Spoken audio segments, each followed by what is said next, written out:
တတိကွယ်ပြောင်းမိမှန်ပါထာဝရတည်မြဲသောကောင်းကင်နိုင်ငံမှာသင်ဤ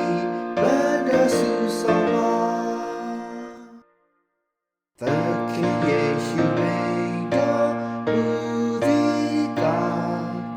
လောကတွင်ပန်းကြဆုရမလိုပါလူဆိုသူကို